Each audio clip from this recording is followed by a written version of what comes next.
నమస్తే అండి, welcome back to my channel Sunitha Kandakatla. చూడండి వంకాయలు.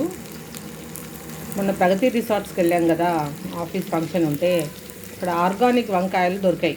ఆర్గానిక్ పాలకూర, పచ్చిమిరపకాయలు, పొట్లకాయ ఇవన్నీ తెచ్చాను అనమాట. టమాటా భలే ఉన్నాయండి. కాకపోతే మనకు బయట కన్నా కొద్దిగా రేట్ ఎక్కువ, కానీ ఆర్గానిక్ అక్కడ పండించారన్నారు కదా, సరే తీసుకున్నాం అనమాట. తెల్ల వంకాయలు అనమాట. తెల్ల వంకాయలు పొడుగ్గా కట్ చేసుకున్నాం. పొడుగ్గా కట్ చేసుకొని ఉప్పు, కారం, పసుపు అంతే వేసుకొని ఇలా చక్కగా మగ్గనివ్వండి. ఆల్మోస్ట్ మగ్గిపోయాయి.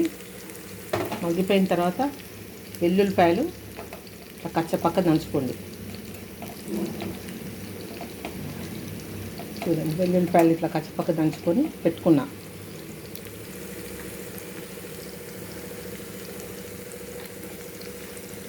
దీంట్లో వేయండి.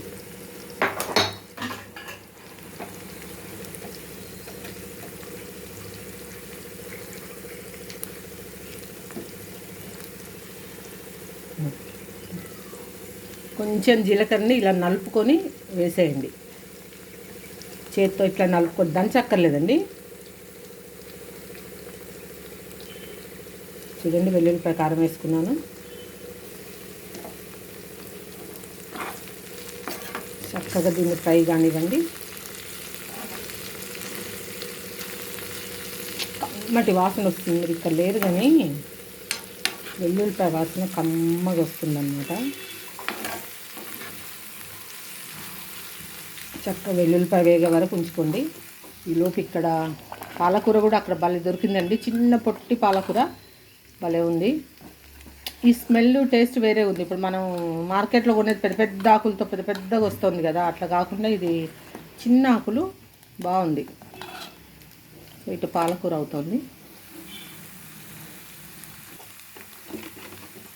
వెల్లుల్లిపాయ వేగుతున్నాయి కదా, దీంట్లో సరిపడినంత కారం వేసుకోండి.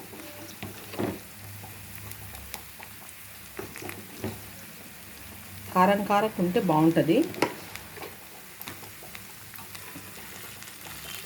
తర్వాత బాండీలో కొంచెం అన్నం వేసుకొని కలుపుకున్నా కూడా భలే ఉంటుందండి.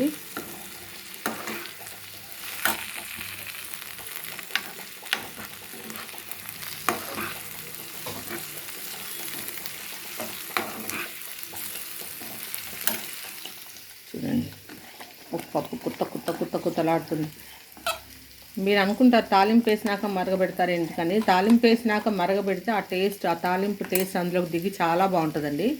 మీరు కూడా అట్లా ట్రై చేయండి. మామూలుగా కొంతమంది పప్పు వేయంగానే తాలింపు వేసేసి దింపేస్తారు కదా, అలా కాకుండా తాలింపు వేసినాక ఇట్లా ఒక 5 minutes మరగనిస్తే ఆ టేస్ట్ వేరే వస్తుంది.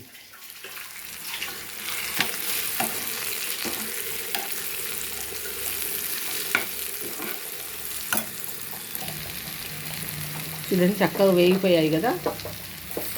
దీంట్లో దిట్టంగా కొత్తిమీర వేసుకోండి. కొత్తిమీర కూడా అక్కడే తెచ్చానండి, చిన్న కట్టలు బాగుంది.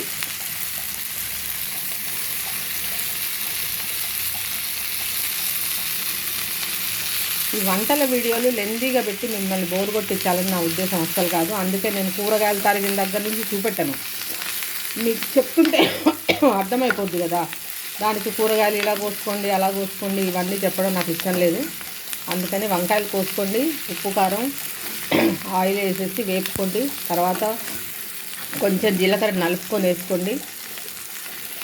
వెల్లుల్లిపాయలు కొంచెం దంచుకొని కచ్చాపక్క వేసేసుకొని కారం, కొత్తిమీర వేసేసుకుంటే ఇదో కమ్మని వంకాయ కూర, వంకాయ ఫ్రై వెల్లుల్లిపాయ కారంతో రెడీ అనమాట. దీంతోపాటు చక్కగా పాలకూర పప్పు కూడా రెడీ అయిపోయింది. వేడి అన్నంలో వేసుకొని తినడమే చాలా టేస్టీగా ఉంది. ఇప్పుడు ఇదంతా తీసిన తర్వాత ఈ బాండీలో అన్నం వేసుకొని తింటే భలే ఉంటుందండి. ఈరోజు వంట ఇదనమాట. మా ఛానల్ కనుక మీకు నచ్చినట్టయితే ప్లీజ్ లైక్ చేయండి, షేర్ చేయండి, సబ్స్క్రైబ్ చేయండి. థ్యాంక్ యూ సో మచ్ అండి.